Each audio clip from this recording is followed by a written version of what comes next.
Hello guys, welcome to my channel. If you have not subscribed to my channel, please subscribe to the channel. So today we're going to go through the process of drafting a basic bustier. Yes, I said a basic bustier because we're not going to put style here. So we're going to draft a basic bustier. So first of all, you draw your base line. I'm drawing this baseline because I don't want to use the edge of my paper. The edge of my paper is torn and it's also folding, so I don't want to use it. Then you go ahead and measure the width of your paper, divide into two, because we're going to draft the front pattern and the back pattern on the same paper. We're going to draw the front and the back pattern. So first of all, you bring out your measurement. I forgot, so sorry, I forgot to write out the measurement I'll be using for this drafting. So the shoulder measurements I used here was 7. Then you measure the shoulder to the bust point, then to the underbust, and then finally to the front half length. We have the front half length and also the back half length. So if you're taking the measurement of your client, measure the front half length and also measure the back half length differently. After marking the lines, you label them, you name them, you name the lines. Then you come down at the shoulder by 1 inch for your shoulder slope. You know the shoulder is not straight, it is slope. So you bring it down by 1 inch. You will still take it later, you will still take it back to the neck. So I have to bring the camera other side so that you can see it very well. I don't know if you can see. So for you to get the chest line, we have what we call chest line. For you to get the chest line where you're going to get your armpit hole, for you to get it, you divide the bust circumference by 6 and plus 1.5. Divide by 6, that is the standard measurement. Divide by 6, add 1.5. You get the armhole and chest line. So once you've gotten it, for you to get the neck width, the opening at the neck, you divide your bust circumference for the person, the client's bust circumference divided by 12. So anything it gives you, you do. Here I was working with, I think, bust circumference 36. You remember I didn't write out on the paper my measurements, the measurements I'm using. So a divide, then you come down. The normal standard for an adult to come down at the neck is 3. Come down by 3 inches. Then you measure all your circumferences. See the bust, measure the bust, divide by 4. It is only the shoulder that you divide by 2. Only the shoulder you divide by 2. Then you divide the bust by 4. The bust I was using was like 36 or 35. I divide by 4. Then you divide the half length.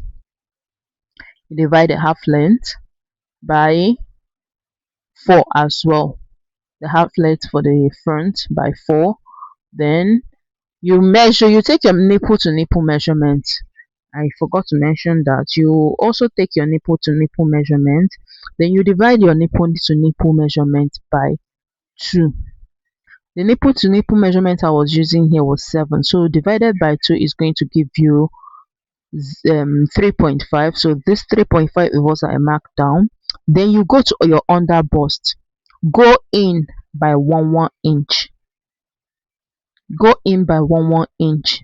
There's a normal standard for doing it, but here I went in by 1 inch because I wanted to use 1 inch. But if you don't want to use 1 inch, you go to the under bust. After you're done measuring the half length circumference, dividing it, you go to the under bust, divide it again by 4. Let's say the under bust is 30 or 32. You divide by 4 and measure it. Whatever it gives you, you mark it. Then you mark the difference between that line that you measured that went back to the post from the half length. You measure the difference there. So I didn't do it in this video. Maybe in one of my videos I'm going to do it. So You go in by 1 inch, bring it down to the half length. The paper is still folding, bring it down to the half length, then come down at the bust point, come down by 1, then join from the under bust, join, keep your ruler like this, then join to give you that curve effect. Sorry, I had to adjust the video. So you go to your shoulder, join your shoulder back to the neck. You see the shoulder slope, you join it back to the neck.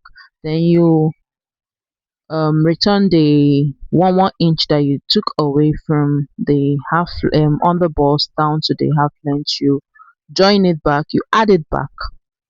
So here I think I used 1.5 because it was a teenager that I was making the gown for, so I didn't need it to be that deep. I returned it. So you the armpit, you divide the armhole by 2, get the midpoint, go in by half an inch, then connect as seen in the video.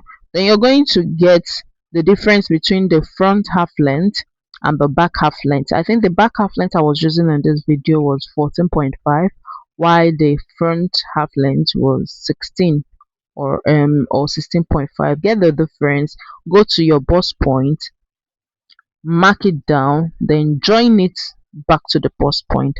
That is how you get it. Join it back to the bust point. That is how you get it.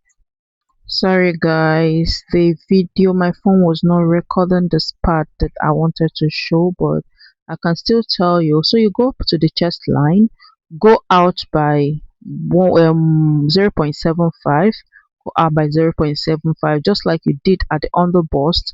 Then you connect, you go up at the bust point by 1 inch, just like you did for the 1 inch down. You go up by 1 inch, then you connect the 0.75, you connect it back to the 1.5, so they can give you the shape at the under bust side. Once you give you that shape, that's the normal standard. For in our next video we're going to do better. Thank you guys, please like, subscribe to my video so that we can get better. Love you.